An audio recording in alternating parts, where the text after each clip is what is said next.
Hey guys, okay, I 100% apologize for yesterday and those of you that are in my class and saw me a total wreck, I apologize. For those of you that were virtual, I know that you were confused because there were Zoom scheduled. We had an emergency that morning. Like, we woke up and my daughter had a weird episode, and so we just decided to take her straight to the doctor and see what was going on with her. So it just didn't happen yesterday, and I apologize for that. That will not be normal. I will be prepared and make sure you get your lessons and your education. Like, no doubt that is a priority to me, okay? So, because yesterday was a flop and because it's so late today, I've had such a long day, I am going to modify the plan, and we are not going to do our springboard lesson today. We are doing a worksheet that is basically the same lesson as what you would be doing in springboard, just not using our springboard book. I hope that's okay with you. I think that it will be. Just figuring out how to get it submitted, maybe our biggest issue that we have, but hopefully it will be fine. Okay, so let's just jump right in and get going. Okay, so what the lesson is in springboard is dealing with two variable equations, which you can see here in our examples. We have the two variables. I have an x and a y.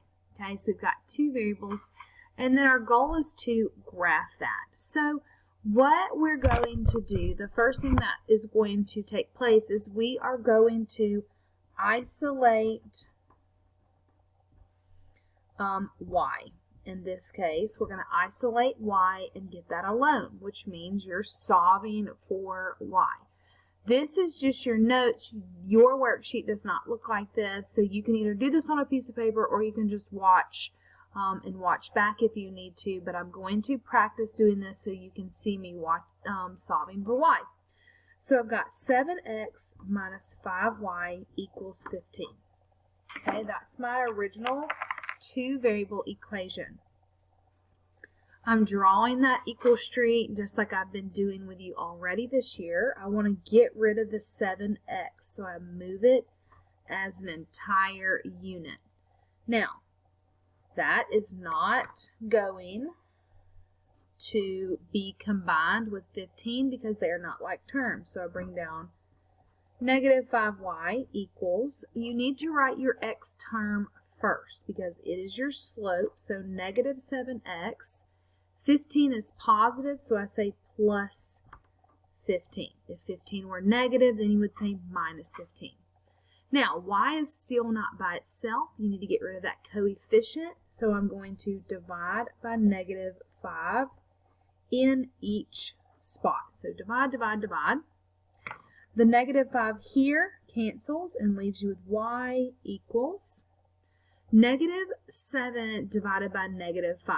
Those two things are not divisible, but they are both negative. So two negatives gives me a positive 7/5 x. I'll leave it just like that because that's my rise over run.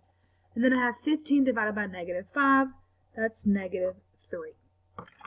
Excuse me. Once we get to this point, this is your slope. This is your y-intercept. Okay? You are going to plot your y-intercept first. Y reaches high. That's the one that's up and down. I put my first dot at negative 3. Okay? From there, I'm then going to do the slope second, and I'm going to do rise over run. Rise going up, run going to the right unless it is negative. So I'm rising 7. 1, 2, 3, 4, 5, 6, 7, and then I'm running 5. I got lost. 1, 2, 3, 4, 5, 6, 7 over 5. 1, 2, 3, 4, 5. Now, you are either doing this on a piece of paper or you have already printed this out. If you're doing this on a piece of loose leaf paper, you guys need to have some type of straight edge to do this. For me, it works easiest with a ID. using your ID. So I would just put my ID here and draw my line. The reason I'm saying that about your ID is because I absolutely must have straight lines. Okay, I do not want crooked drawn lines, just freehand. I want you to draw them out with straight lines. So that's what you're doing today. I'm going to do one more and work you through the next one. And then I'm just going to allow you to work. So if you're in class, you're completing this in class, you probably are going to have to print these out. You're probably going to have to use loose leaf paper. But otherwise, you should be good to go. So, my bad, I'm just talking and not even thinking. I'm isolating y.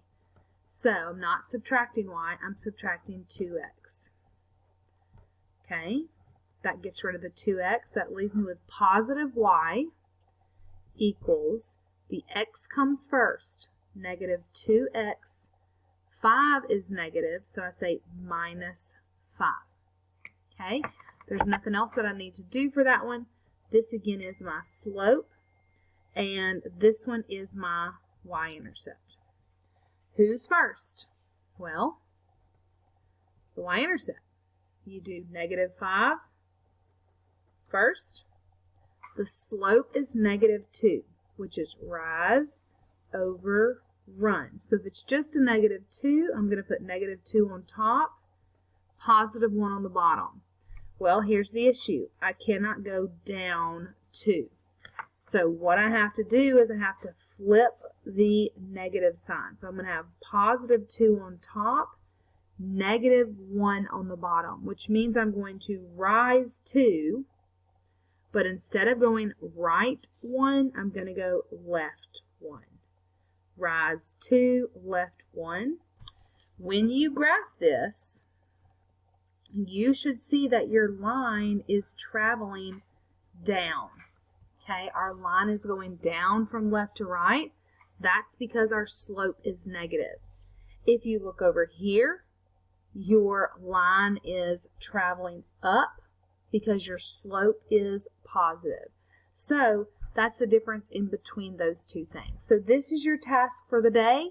You need to isolate y. Once you have isolated y, then I want you to graph each of those. You have 10, so when you are finished, take a picture and submit them to me. Y'all have a great day.